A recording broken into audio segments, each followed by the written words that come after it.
In this video, we're going to talk about factorizing quadratics.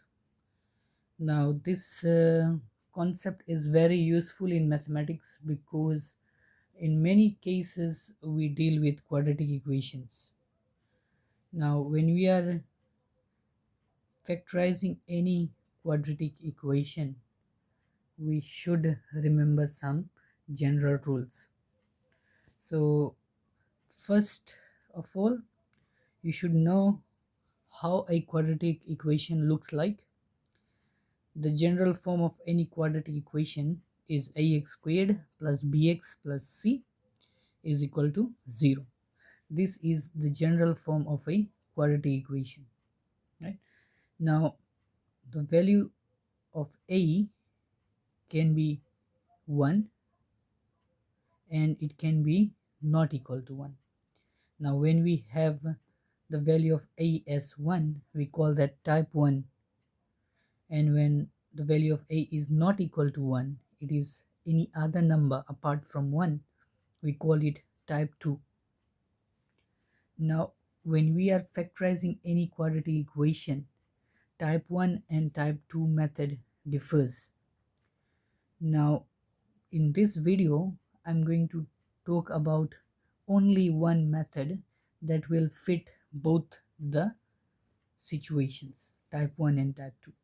So you just have to remember only one method and it will work for both the cases, both the types. Right?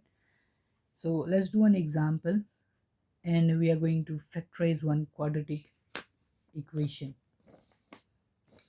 Now here we can see we have x squared minus 13x minus 30.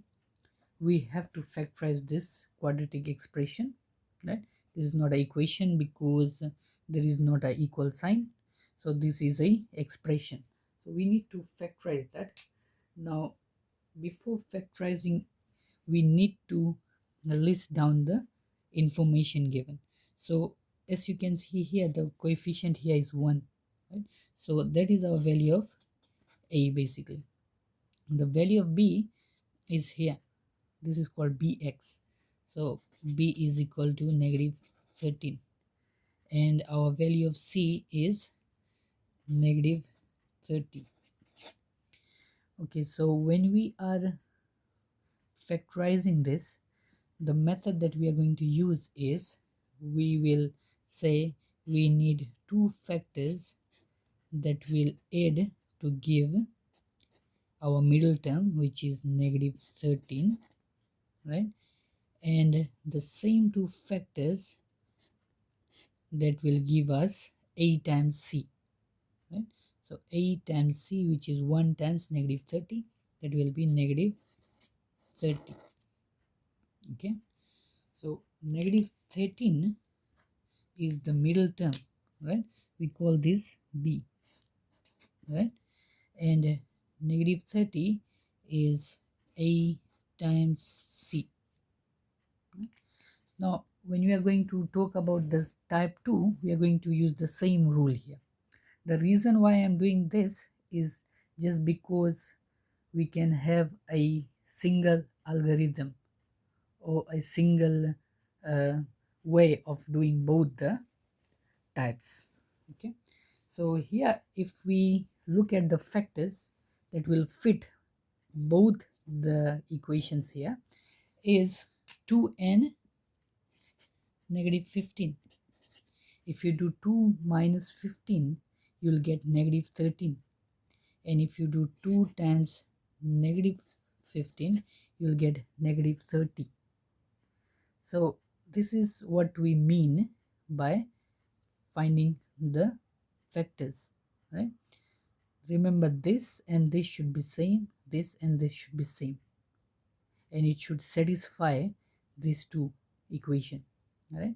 You need two factors that will add to give the middle term b, and the same two factors when they multiply to give a times c, right? So your a is 1, your c is negative 30. So 1 times negative 30 is negative 30.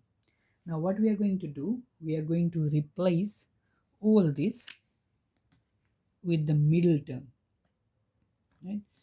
So the middle term is this. We are going to substitute that.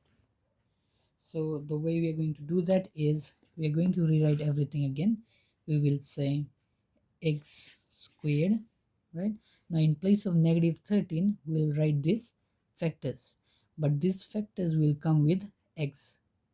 So it will be plus 2x minus 15x minus 30. So notice, you can see here that negative 13x was replaced by 2x minus 15, and it was found from here, right? Now what we are going to do, we are going to group, right? We are going to group this two, and we are going to group this two, right?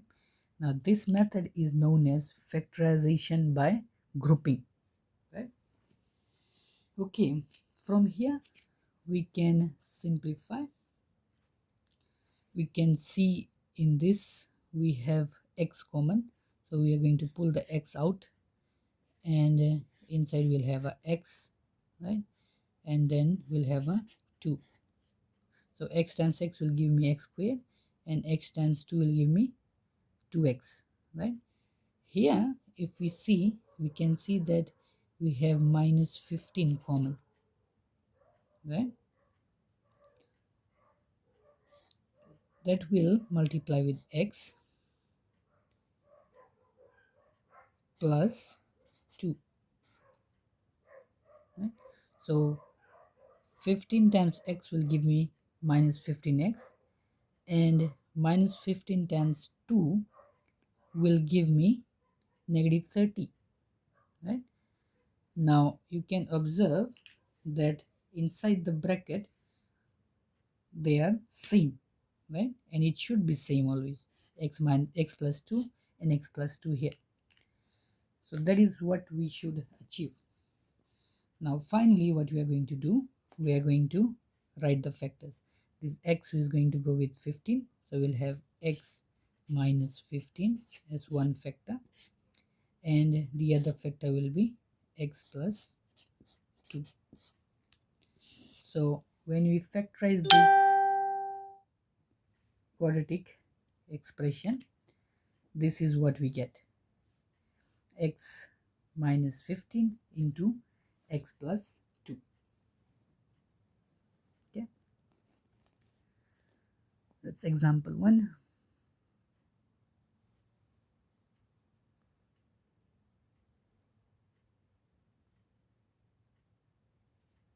Let's do example number 2 and see if we can get some other expressions. Okay, let's do example number 2. Okay, example 2, we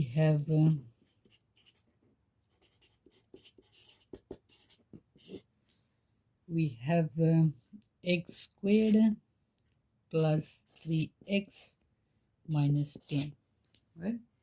We have to factorize this, right? Now very quickly write down your value of a. So value of a here is 1, right? So a is equal to 1. Your value of b is 3, and your value of c here is negative 10, right? Please always remember that you take the sign in front of the number. Okay, so we are going to write the factors, right? You need two factors that will add to give the middle term, which is 3, and the same two factors when they multiply to give a times c. So 1 times negative 10. 1 times negative 10 is negative 10. So your 3 was the middle term, which is b, and negative 10 was a times c. Okay, so what are the factors? The factors will be 5 and negative 2, because 5 minus 2, 5 plus minus 2 is 3, and 5 times negative 2 will be negative 10, right? And these two are same. Now what we are going to do, we are going to substitute with the middle term, right? So we are going to write that again. Write everything as normal. So x squared, this part. Now in place of 3x, we are going to write plus 5x minus 2x and then minus 10. Now we are going to group that. Group the first two and the last two. Okay. So what we have common here is we have x common into x plus 5. What we have common here is minus 2 into x plus 5, because minus 2 times x will give me minus 2x and minus 2 times 5 will give me minus 10. Okay, so inside the bracket you can see it's same, right? So we can say x minus 2 into x plus 5.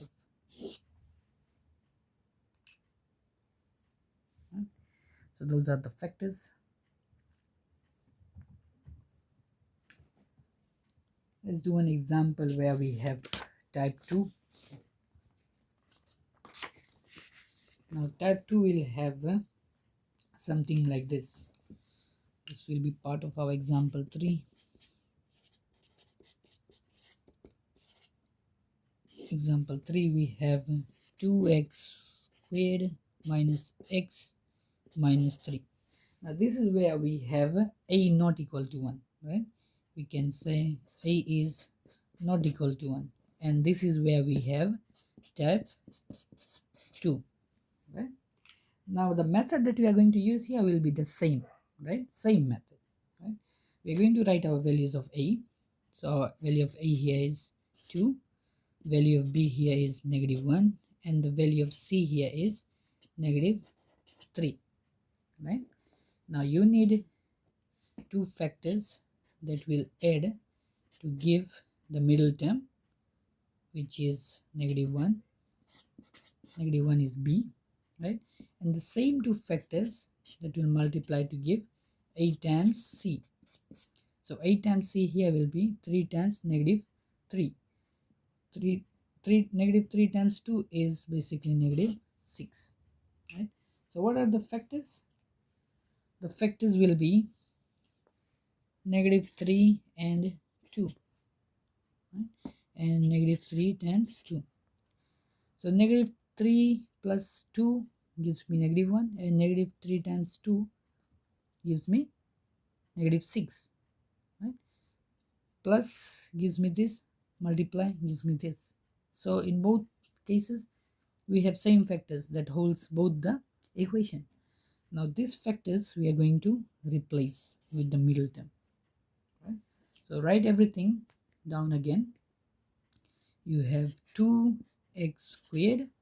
Now in place of minus x, you're going to replace these factors. So you'll have minus 3x plus 2x and then minus 3.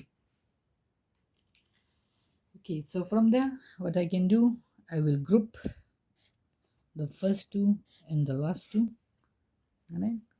So here I can see x is common, right? So I can say x into 2x minus 3, right? Because x times 2x will give me 2x squared, and x times minus 3 will give me 3x. Here I will put positive 1 because 1 is common here, right? Into 2x. 1 times 2x will give me 2x, and minus 3.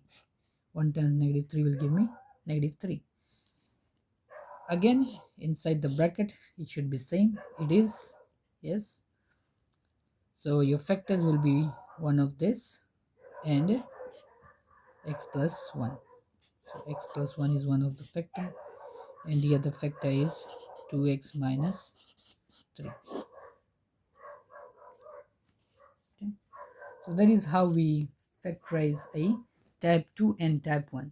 So you can notice here that both the cases I have done the same way, right? So that you do not get confused where to do a times c and where just to have c only, right? Because if you observe in type 1, you do not have to do a times c, right? You can just say c, a to give b, and multiply to give c only, right? But when you come to type 2, you have to do this a times c. So it's good that you do a to give b and multiply to give a times c, right?